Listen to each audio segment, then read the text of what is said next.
Hello বন্ধুরা, আমি সাগর। সময়টা 1999 সাল। পশ্চিম আফ্রিকার একটা ছোট্ট দেশ সিয়েরা লিওন। সেই সময় সেখানে সাধারণ জনগণ এবং দেশের সরকারের মধ্যে গৃহযুদ্ধ চলছে। ফলে স্থানীয় কিছু লোক একজোট হয়ে একটি সংগঠন তৈরি করে, যার নাম রিভলিউশনারি ইউনাইটেড ফ্রন্ট বা RUF। এবং এই সংগঠনের যারা সদস্য, তারা সবাই খুব নৃশংস, অত্যাচারী। তারা অস্ত্রশস্ত্র নিয়ে বিভিন্ন গ্রামের ওপর অ্যাটাক করে। এখানে আমরা একটি লোককে দেখতে পাই, যার নাম সলোমন বেন্ডি। সে পেশায় জেলে। একদিন সে যখন তার ছেলে দিয়াকে নিয়ে ফিরছিল, সেই সময় আচমকা RUF তার গ্রামের ওপর হামলা করে। সলোমন কোনো রকমে তার স্ত্রী, ছেলে দিয়া এবং তার মেয়েকে সেখান থেকে অন্য কোথাও পাঠিয়ে দেয়, কিন্তু সে নিজে পালাতে না পেরে ওদের হাতে ধরা পড়ে যায়। এদিকে RUF-এর লোকেরা বিভিন্ন লোকেদের হাত কেটে দেয়, যাতে তারা সরকারের হয়ে ভোট দিতে না পারে। এরপর আসে সলোমনের পালা। তারা তার হাত কেটে দিতেই যাচ্ছিল, এমন সময় একজন বলে, এর হাত কেটো না, একে দিয়ে হীরের খনিতে কাজ করানো যাবে। আসলে RUF-এর সদস্যরা যাদের শরীর স্বাস্থ্য ভালো, তাদের দিয়ে হীরের খনিতে কাজ করায়। সিয়েরা লিওনে অনেক হিরে পাওয়া যায়। এরপর তারা হিরে বিক্রি করে যে টাকা পায়, তাই দিয়ে তারা অস্ত্রশস্ত্র কিনে দেশের সরকারের বিরুদ্ধে লড়াই করে। এরপর সলোমনকে সেই হিরে খোঁজার নদীতে নিয়ে যাওয়া হয়। ওখানে যারা হিরে খুঁজছে তাদের উপর কঠোর দৃষ্টি রাখা হয়েছে। যদি কেউ এক টুকরো হিরে চুরি করার চেষ্টা করে, তবে তার মৃত্যু অবধারিত। কিছুক্ষণ পর সলোমন তার লোহার জালিতে একটি বড় গোলাপি হিরে পায়। সে প্রথমে নিজের চোখকে বিশ্বাস করতে পারে না, পরে বোঝে সেটা খাঁটি হিরে। সেই সময় সেখানে হঠাৎ জলের পাম্পের মেশিনে প্রবলেম দেখা যায়, ফলে সবার নজর সেদিকে চলে যায়। সেই সুযোগে সলোমন তার হিরেটা পায়ের আঙুলে লুকিয়ে ফেলে।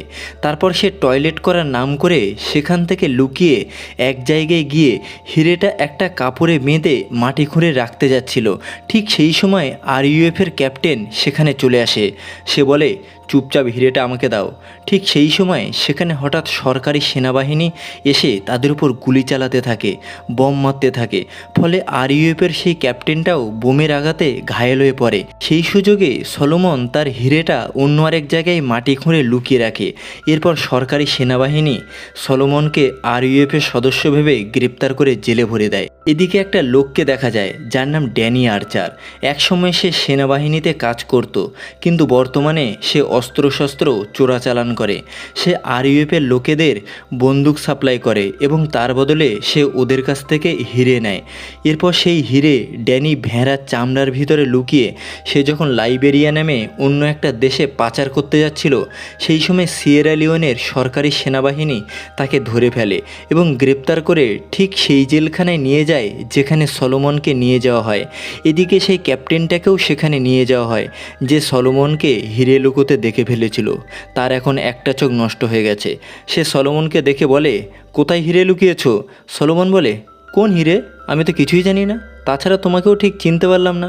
এরপর ক্যাপ্টেনটা চিৎকার করে বলে, মিথ্যাবাদী, আমি নিজের চোখে দেখেছি একটা বড় গোলাপি রঙের হিরে। এটা শুনে সলোমন হঠাৎ তার জামা প্যান্ট খুলে বিবস্ত্র হয়ে চিৎকার করে বলতে থাকে, বলো কোথায় হিরে? তোমরা আমার পুরো পরিবারকে আমার থেকে কেড়ে নিয়েছো, আর এখন আমার পিছনে লেগেছো। এদিকে ড্যানি দাঁড়িয়ে দাঁড়িয়ে সেই ঘটনাটা দেখছিল। ড্যানি বুঝতে পারে সলোমনের কাছে মনে হয় সত্যি একটা বড় গোলাপি হিরে আছে। কিছুদিন পর ড্যানিকে ছেড়ে দেওয়া হয়। জেল থেকে বেরিয়ে সে তার বন্ধুকে বলে, এখানে একটা লোক আছে, নাম সলোমন বেন্ডি। তার কাছে মনে হয় একটা বড় গোলাপি হিরে আছে। তুমি যেভাবেই পারো ওকে জেল থেকে বের করো। ড্যানির কথায় তার বন্ধু সলোমনকে জেল থেকে বের করে। এরপর ড্যানি একটি বারে যায় এবং বারের যে মালিক তাকে ড্যানি কিছু টাকা দেয় এবং তার বদলে সে তার কাছ থেকে একটা বন্দুক নেয়। এরপর ড্যানির সাথে একটা মেয়ের দেখা হয়, যার নাম ম্যাডি বোয়েন। ড্যানি ম্যাডির সাথে অনেকক্ষণ ধরে কথা বলে, কিন্তু যখন ড্যানি বুঝতে পারে ম্যাডি একজন সাংবাদিক, তখন সে ওখান থেকে চলে যেতে থাকে। ম্যাডি তার পিছনে পিছনে যেতে থাকে। আসলে ম্যাডি এটা জানতে চায় তারা এখন যে দেশে আছে, অর্থাৎ সিয়েরা লিওন, সেখানে এত হিরে থাকা সত্ত্বেও অন দ্য রেকর্ডস বিগত 5 বছর ধরে একটাও হিরে সিয়েরা লিওন অন্য দেশকে বিক্রি করেনি।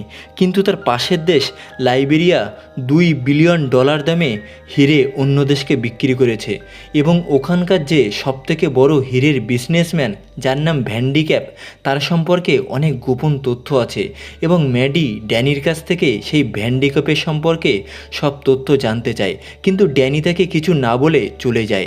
আসলে এটা একটা পুরো চোরাচালানের গ্রুপ। ড্যানি আরইউএফের লোকেদের বন্দুক সাপ্লাই করে এবং তার বদলে সে তাদের কাছ থেকে হিরে নেয়। এরপর ড্যানি সেই হিরে কর্নেল কৎসিকে দেয়। কর্নেল কৎসি সেই হিরে ভ্যান্ডিক্যাপের কাছে পাচার করে। এভাবেই চলে হীরের পাচার।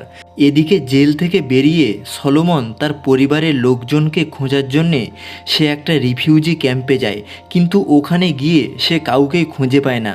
আসলে তার পরিবার যখন একটা গ্রামে লুকিয়েছিল সেই সময় সেই গ্রামের উপর আরইউএফের লোকেরা হামলা করে এবং সলোমনের ছেলে দিয়াকে তুলে নিয়ে যায়। আসলে আরইউএফের লোকেরা ছোট ছোট বাচ্চাদের তুলে নিয়ে গিয়ে তাদের হাতে বন্দুক তুলে দেয় এবং ব্রেন ওয়াশ করে দেশের সরকারের বিরুদ্ধে লড়াই করায় যাতে আরইউএফ এই গৃহযুদ্ধ জিততে পারে। এরপর ড্যানি সলোমনের সাথে দেখা করতে যায়। সে সলোমনকে বলে, তোমার কাছে যে গোলাপি রঙের হিরে আছে তার অর্ধেক পাওনা কিন্তু আমার, কারণ আমি তোমাকে জেল থেকে বের করেছি। কিন্তু সলোমন বলে, আমার কাছে কোনো হিরে নেই। তখন ড্যানি বলে, দেখো, যদি তুমি আমাকে ওই হিরেটা দাও তাহলে আমি তোমাকে তোমার পরিবারকে খুঁজে বের করতে সব রকম সাহায্য করব। ঠিক সেই সময় সেখানে হঠাৎ আরইউএফের লোকেরা চলে আসে এবং হামলা শুরু করে। ফলে ওরা দুজন ওখান থেকে কোনো রকমে পালিয়ে অন্য জায়গায় যায়। এরপর তারা একটা পাঁচিলের পিছনে গিয়ে লুকিয়ে পড়ে। সামনে 3জন আরইউএফের লোক বসে আছে। ড্যানির মাথায় একটা প্ল্যান আসে। সে সলোমনকে বলে, ধরে নাও তুমি আরইউএফের লোক আর আমি তোমার বন্দি। এরপর ড্যানি তার হাত দুটোকে পিছনে নিয়ে মাথা ঝুলিয়ে এবং পিছনে সলোমন আসতে থাকে, যাতে দেখে মনে হয় সলোমন ড্যানিকে বন্দি বানিয়েছে। আরইউএফের লোক 3টে মনে করে সলোমন আরইউএফের লোক। একজন বলে, এই ফর্সা মুরগিটা কোথায় পেলে? সাথে সাথে ড্যানি তার বন্দুক দিয়ে 3জনকে মেরে দেয়। এরপর ড্যানি ম্যাডিকে খুঁজতে থাকে, কিন্তু তাকে সে কোথাও খুঁজে পায় না। এমন সময় সে একটা সাংবাদিককে দেখতে পায়। সে তাকে বলে, তুমি কি ম্যাডি বইয়ের নামে কোনো জার্নালিস্টকে চেনো? যদি তার সাথে দেখা হয় বলবে ড্যানি তোমাকে খুঁজছে, খুব দরকার। লোকটি বলে, হ্যাঁ চিনি আমি, তুমি এখানে ওয়েট করো, আমি তাকে দেখা হলে বলে দেবো। কয়েক ঘন্টা পরে ম্যাডি তার সাথে দেখা করতে আসে। ড্যানি ম্যাডিকে বলে, আমি তোমাকে সব কিছু বলবো, কেবল তুমি সলোমনকে তার পরিবারের সাথে দেখা করতে সাহায্য করো। তুমি একজন সাংবাদিক, স্বাভাবিকভাবে তোমার কাছে সব কিছু ডাটাবেস আছে। ম্যাডি তার কথায় রাজি হয়। এরপর ওরা হেলিকপ্টারে করে সেই রিফিউজি ক্যাম্পে যায় যেখানে সলোমনের পরিবার আছে। ওদেরকে দেখে সলোমন খুব খুশি হয়। এরপর সে বলে, দিয়া কোথায়? তার স্ত্রী বলে, আরইউএফের লোকেরা তাকে তুলে নিয়ে গেছে। এটা শুনে সলোমন খুব দুঃখ পায়। সে চায় তার স্ত্রী আর মেয়েকে সেখান থেকে নিয়ে যেতে, কিন্তু সরকারি সেনাবাহিনী ওদেরকে যেতে দেয় না। এরপর সলোমন, ড্যানি আর ম্যাডি হেলিকপ্টারে করে আবার রওনা দেয়। সলোমন বলে, আমি হিরেটা পাহাড়ের ওই দিকে লুকিয়ে রেখেছি। ড্যানি তাকে নকশা দেখায় আর বলে, এই ম্যাপ দেখে বলো হিরেটা ঠিক কোথায় রেখেছো। সলোমন বলে, আমার ম্যাপের দরকার নেই, আমি তোমাকে এমনিই সেখানে নিয়ে যাব। কিন্তু সেই চড়াই উতরায় পাহাড়ি জায়গায় যাওয়াটা খুবই মুশকিল ব্যাপার। সেই জন্যে ড্যানি ম্যাডিকে সাহায্যের কথা বলে, কিন্তু ম্যাডি তাকে বারণ করে দেয়। ম্যাডি বলে, আমি হাঁপিয়ে উঠেছি এখানকার মানুষের দুঃখ কষ্ট দেখে, আর সেগুলো খবর কাগজে ছাপিয়ে ছাপিয়ে, কিন্তু বাস্তবে তাতে কোনো ফারাক পড়ে না। আমি চাই এখানকার হিরে চোরাচালানের খবর সবাই জেনে যাক, সবাই জানুক ইউরোপ আমেরিকার মানুষ এত দামি আর মূল্যবান যে হিরে গলায় পড়ে সেটার পিছনে কত রক্ত জল করা কাহিনী, কত জীবন মরণের প্রশ্ন লুকিয়ে আছে। এটা জানলে ওরা আর হীরের অলংকার পড়তে চাইবে না। সেই জন্যে আমার অনেক তথ্য চাই, কিন্তু আমি ভালোভাবেই জানি তুমি আমাকে সেই তথ্য দেবে না। এটা শুনে ড্যানি ম্যাডিকে একটা ছোট্ট ডায়েরি দেয়। তাতে এই চোরাচালানের সাথে যারা যুক্ত সবার নাম, ফোন নম্বর আর ঠিকানা আছে। ড্যানি বলে, আমি হিরে পাওয়ার পরেই এটাকে পাবলিশ করো, কারণ একবার হিরেটা পেয়ে গেলে আমি পুরোপুরি আফ্রিকা ছেড়ে চলে যাব, আর তার আগে এটাকে যদি পাবলিশ করো তাহলে ওরা আমাকে মেরে ফেলবে। ম্যাডি বলে, আর যদি হিরে না পাও? ড্যানি বলে, তাহলেও এটাকে পাবলিশ করো, কারণ হিরে না পেলে কর্নেল কৎসি আমাকে মেরে ফেলবে। এরপর ম্যাডির সাথে ড্যানি সাংবাদিক সেজে এবং সলোমন তার ক্যামেরাম্যান সেজে সাংবাদিকদের একটা গাড়িতে ওঠে, কিন্তু পথে আরইউএফের সদস্যরা তাদের উপর হামলা করে, কিন্তু ওরা তিনজন কোনো রকমে পালিয়ে গিয়ে জঙ্গলের মধ্যে লুকায়। সেই সময় ওরা একদল আদিবাসীর কবলে গিয়ে পড়ে। এরপর আদিবাসীরা ওদের একটা লোকের কাছে নিয়ে যায়। লোকটি অনেক অনাথ বাচ্চাকে নিজের কাছে রেখে মানুষ করে। লোকটি ওদের রাত্রে আশ্রয় দেয়। এরপর রাত্রেবেলায় ড্যানি আর মেডি যখন বসেছিল, সেই সময় ড্যানি বলে, 1978 সালে আমি অ্যাঙ্গোলায় যুদ্ধ করেছি। সেই সময় কালো আর সাদা মানুষের মধ্যে কোনো পার্থক্য ছিল না। আমরা ভাইয়ের মতো মিলেমিশে একসাথে লড়াই করেছি। আমি ভেবেছিলাম আমরা কমিউনিজমের বিরুদ্ধে লড়াই করছি, কিন্তু বাস্তবে এই লড়াই ছিল তেল, সোনা আর হীরের জন্যে। সব বুঝতে পেরে আমি আর্মি ছেড়ে দিই। মেডি বলে, তোমার মাকে খুন করা হয়েছিল, তাই না? ড্যানি বলে, আমার তখন 9 বছর বয়স। আমার মা বাবাকে মেরে দেওয়া হয়। সেই সময় আমি তখন অনেক কেঁদেছিলাম। মাঝে মাঝে আমার মনে হয়, আমি যা করছি উপরওয়ালা কি কখনো আমাকে ক্ষমা করবে? কিন্তু আমার আশেপাশে যা ঘটছে তা দেখে মনে হয় উপরওয়ালা অনেক আগেই এই জায়গাটা ছেড়ে চলে গেছে। এতক্ষণ সব কিছু বলতে বলতে ড্যানি অনেক ইমোশনাল হয়ে পড়ে। মেডি তার হাতে হাত রেখে তাকে সহানুভূতি জানায়। পরদিন তারা কর্নেল কৎজির কাছে পৌঁছে যায়। ওখানে গিয়ে কর্নেল কৎজির কাছ থেকে তারা জানতে পারে ওরা এক্ষুনি সিয়েরা লিওনের ওপর হামলা করবে, যাতে আরইউএফের লোকেদের মারা যায়। কর্নেল বলে, তুমি আমাদের সাথে যাবে, কিন্তু ড্যানি এটা চায় না। সেই জন্য সে সলোমনের সাথে ওখান থেকে পালিয়ে যায়। পালানোর আগে সে ম্যাডির সাথে দেখা করে। সেই সময় তারা বুঝতে পারে তারা একে অপরকে অনেক পছন্দ করে। ম্যাডি ড্যানিকে তার ফোন নম্বর, অফিস নম্বর এবং অ্যাড্রেস নম্বর সব কিছু দেয় এবং বলে, আমাকে ফোন করবে তো? ড্যানি বলে, হ্যাঁ, আমি ফোন হাতে পেলে সবার আগে তোমাকেই কল করব। এরপর ড্যানি আর সলোমন হিরে খোঁজার জন্য রওনা দেয়। এরপর তারা যখন যাচ্ছিল, এমন সময় সলোমন অন্যদিকে যেতে শুরু করে। ড্যানি বলে, হিরে খোঁজার রাস্তা তো এই দিকে। সলোমন বলে, সবার আগে আমার ছেলেকে খুঁজতে হবে, আমি সেখানেই যাচ্ছি। তাছাড়া তোমার কথা আমি কেন শুনবো? তুমি আমার মালিক নও। ড্যানি বলে, এখন আমিই তোমার মালিক। এখন আমি যা বলবো তোমাকে সেটাই শুনতে হবে। ফলে ওদের দুজনের মধ্যে মারামারি শুরু হয়, কিন্তু ড্যানি তাকে বন্দুকের ডগায় নিয়ে নেয়। সলোমন বলে, মারো আমাকে, আমি অনেক আগেই মারা গেছি। তুমি আমাকে মেরে ফেললেও আমি আমার ছেলেকেই খুঁজতে যাব। বাধ্য হয়ে ড্যানি তার কথা শোনে এবং তার ছেলেকে খুঁজতে যায়। এরপর তারা সেই জায়গায় পৌঁছে যায় যেখানে আরইউএফের লোকেরা আছে।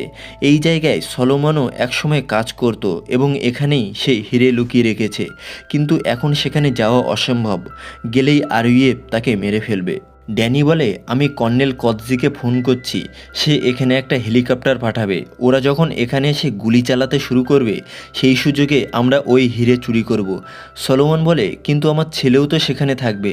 ড্যানি বলে, না, সে নিয়ে চিন্তা নেই, আমি আছি না। এরপর ড্যানি কর্নেল কৎজিকে সেই জায়গার লোকেশন বলে দেয়। এরপর তারা অপেক্ষা করতে শুরু করে। এদিকে ড্যানি একটু ঘুমিয়ে পড়েছিল। তার যখন ঘুম ভাঙে তখন অনেক রাত হয়ে গেছে। সে দেখে সলোমন সেখানে নেই। আসলে সলোমন পাহাড় থেকে নিচে ক্যাম্পে চলে আসে তার ছেলেকে খুঁজতে। সে তার ছেলেকে দেখতে পায়। দিয়া অন্য বাচ্চাদের সাথে তাস খেলছিল। সলোমন বলে, আমার সাথে চলো, কিন্তু দিয়া তাকে চিনতে পুরোপুরি অস্বীকার করে এবং বলে, এ আমাদের শত্রু। আসলে আরইউএফ দিয়ার ব্রেন ওয়াশ করে দিয়েছে, এখন তার কাছে সবাই শত্রু। সেই কারণে সলোমনকে বন্দি করা হয়। এদিকে সেই লোকটিকে জেল থেকে ছেড়ে দেওয়া হয় যে সলোমনকে হিরে লুকোতে দেখে ফেলেছিল। সে বলে, আমি জানতাম তুমি ঠিক আসবে, যদিও আমি সব জায়গায় মাটি খুঁড়ে চেক করেছি, কিন্তু কোথাও পাইনি। এখন তুমি আমার জন্য সেই হিরে আনবে। সলোমন বলে, তাতে কি, আমি তোমাকে হিরে এনে দিলেও তো তুমি আমাকে মারবে। লোকটি বলে, না, আমি তোমাকে মারবো না, সবার আগে তোমার ছেলেকে মারবো, তারপর তোমার পুরো পরিবারকে, তোমার স্ত্রী আর মেয়েকে তোমার সামনেই শেষ করব। সেই কারণে সলোমন বাধ্য হয়ে হিরে আনতে যাচ্ছিল। এমন সময় কর্নেল কৎজি সেখানে হেলিকপ্টার নিয়ে আক্রমণ করে, কারণ ড্যানি তাকে এখানকার লোকেশন দিয়ে রেখেছিল। তারা এদের ওপর গুলি চালাতে থাকে। সেই সুযোগে সলোমন সেই লোকটিকে বেলচার আঘাতে মেরে ফেলে। এদিকে সলোমনের ছেলেকে ড্যানি কোনো রকমে বাঁচিয়ে নেয়। কিছুক্ষণের মধ্যেই পুরো এলাকা কর্নেল কৎজির অধীনে হয়ে যায়। কর্নেল ড্যানিকে বলে, হিরে উদ্ধার করেছ? ড্যানি বলে, আমরা দুজন হিরেটা অর্ধেক ভাগ করে নেব। কর্নেল বলে, তুমি কিছুদিন আগেই আমার অনেক হিরে নষ্ট করেছ, সেই কারণে আমি যেটা বলবো সেটাই তোমাকে শুনতে হবে। আসলে ড্যানি কিছুদিন আগেই লাইবেরিয়ায় হিরে চোরাচালান করতে গিয়ে ধরা পড়ে জেলে গেছিল। ড্যানি বলে, তাহলে আমি কখনোই বলবো না হিরে কোথায় আছে। কর্নেল বলে, তোমাকে বলতে হবে না, ও আমাকে বলবে। কর্নেল সলোমনকে ডাকে, কিন্তু সলোমন তাকে কিচ্ছু বলে না। ড্যানি বলে ও তোমাকে কিছু বলবে না, যদি বলে একমাত্র আমাকেই বলবে। ড্যানি সলোমনকে বলে হিরে কোথায় রেখেছো বলো। সলোমন বলে আমার কর্নেল কৎজির ওপর একদম ভরসা নেই। ড্যানি বলে যদি আমরা ওকে না বলি তাহলে কর্নেল আমাদেরকে গুলি করে মারবে। ড্যানি কর্নেলকে বলে যদি আমি হিরে উদ্ধার করি তাহলে আমাদের শেয়ার কত হবে। কর্নেল বলে আমার 70% আর তোমার 30%। ড্যানি বলে না, তোমার 60%, আমার 40%। এখানে ওদের ডিল ফাইনাল হয়ে যায়। এরপর ড্যানি দিয়াকে কর্নেলের হাতে তুলে দেয় এবং বলে এই হচ্ছে সলোমনের ছেলে, এটাই চাবিকাঠি। ফলে সলোমন বাধ্য হয়ে হিরে আনতে যায়। ওখানে আশেপাশে আরও অনেক গর্ত খোঁড়া, কারণ RUF-এ সেই লোকটা অনেক আগেই খুঁড়েছিল কিন্তু পায়নি। এরপর সলোমন সেই জায়গায় খুঁড়তে শুরু করে যেখানে সে হিরেটা লুকিয়ে রেখেছিল। এদিকে ড্যানি ভালোভাবেই জানে কর্নেল হিরে পাওয়া মাত্রই সে সবাইকে মেরে ফেলবে এবং একাই হীরের ভাগ নেবে। সেই জন্যে সলোমন যখন হিরেটা প্রায় বের করে ফেলেছে, আচমকা ড্যানি কর্নেল কৎজিকে গুলি করে মারে এবং তার সাথে আরও যত সেনাবাহিনীর লোক ছিল সবাইকে মারে। যদিও ড্যানিরও একটা গুলি লেগে যায়। সে সলোমনকে বলে তুমি হিরেটা বের করতে থাকো। ঠিক সেই সময় সলোমনের ছেলে তার দিকে বন্দুক নিশানা করে, কারণ RUF তার ব্রেন ওয়াশ করেছে। সেই সময় সলোমন ধীরে ধীরে তার পরিবারের কথা মনে করায়। ফলে দিয়া সব কিছু বুঝতে পারে, সে কেঁদে ফেলে। সেই সময় সেখানে সেনাবাহিনীর অনেক লোক চলে আসে এবং ওদের ওপর গুলি চালাতে থাকে, কিন্তু ওরা তিনজন কোনো রকমে ওখান থেকে পালিয়ে যায়। এরপর ড্যানি সলোমনের কাছ থেকে পথে সেই হিরেটা নিয়ে নেয়। এরপর ড্যানি তার বন্ধুকে ফোন করে, ফলে সে হেলিকপ্টার নিয়ে সেখানে হাজির হয়। তবে হেলিকপ্টারকে পাহাড়ের উপরে একটা জায়গায় ল্যান্ড করতে হবে, ফলে ড্যানিকে অনেকটা পাহাড়ে চড়তে হবে, কিন্তু গুলি লাগার কারণে সে একটুও চলতে পারছিল না। সেই কারণে সে হিরেটা সলোমনকে আবার ফিরিয়ে দেয় এবং বলে নিজের পরিবারের ওপর খেয়াল রেখো। সেই সাথে সে তার বন্দুকটা সলোমনকে দেয় আর বলে এই নাও, কাউকে বিশ্বাস করবে না, এমনকি হেলিকপ্টার পাইলটকেও নয়। এরপর সলোমন আর দিয়া চলে যায়। এদিকে ড্যানি বন্দুক দিয়ে ওদের দিকে যেসব সেনাবাহিনী আসছিল সবাইকে মারতে থাকে। এরপর সে ফোন বের করে ম্যাডিকে কল করে এবং বলে তুমি সলোমনের সাথে দেখা করো, ওর কাছে একটা মূল্যবান হিরে আছে। ম্যাডি বুঝতে পারে ড্যানি আক্রান্ত, সে তাকে সাহায্য করতে চায়, কিন্তু ততক্ষণে অনেক দেরি হয়ে গেছে। ড্যানি বলে আমি এটা ভেবে খুশি তোমার সাথে আমার দেখা হয়েছিল। আসলে কোথাও না কোথাও ড্যানি আর ম্যাডি দুজন দুজনকে অনেক ভালোবাসে, কিন্তু তারা কেউই কখনো প্রকাশ করেনি এবং এখানে ড্যানি শেষ নিঃশ্বাস ত্যাগ করে। এরপর সলোমন লন্ডনে গিয়ে ম্যাডির সাথে দেখা করে। এরপর সলোমন ভ্যান্ডিকাপের সাথে একটা ডিল করে, যদিও এই ডিলটা করেছিল ড্যানি, কিন্তু সে যেহেতু এখন মারা গেছে তাই সলোমন সেটা পূরণ করে। এরপর ওই হীরের বিনিময়ে ভ্যান্ডিক্যাপ সলোমনকে তার পরিবারের সবাইকে ফিরিয়ে দেয় এবং সেই সাথে অনেক টাকা দেয়। এদিকে ম্যাডি দূর থেকে সব কিছুর ছবি তুলছিল। এরপর ম্যাডি ড্যানি তাকে যে ডায়েরি দিয়েছিল সেটা থেকে সব তথ্য এবং বিভিন্ন ছবি কালেক্ট করে সব কাগজে পাবলিশ করে দেয়। ফলে ভ্যান্ডিক্যাপের পর্দা ফাঁস হয়ে যায়। এরপর 2003 সালে একটা কনফারেন্স বসে, সেখানে 40টা দেশ মিলিত হয়ে সিদ্ধান্ত নেয় তারা হীরের চোরাচালান বন্ধ করবে। এরপর দেখা যায় সলোমন সেখানে পৌঁছায়, তাকে দেখে সবাই দাঁড়িয়ে ওঠে। বন্ধুরা, এটা সিয়েরা লিওনের একটা সত্যি ঘটনা। এই সিনেমার নাম ব্লাড ডায়মন্ড, কারণ এই হীরে অনেক মানুষের প্রাণ নিয়েছে, অনেক রক্ত ঝরিয়েছে। যদিও সিয়েরা লিওনের বর্তমান পরিস্থিতি কিছুটা শান্ত, তা হলেও এখনও আফ্রিকায় প্রায় 2 লক্ষ শিশুকে দিয়ে জোর করে বন্দুক চালানো হয়, তাদেরকে সরকারের বিরুদ্ধে লড়ানো হয় এবং হীরের চোরাচালান এখনও বন্ধ করা সম্ভব হয়নি। বন্ধুরা, ভিডিওটা কেমন লাগলো তা আমাদের কমেন্টে জানাও। ভিডিওটি ভালো লাগলে লাইক করো এবং চ্যানেলটিকে সাবস্ক্রাইব করো। দেখা হচ্ছে খুব শীঘ্রই।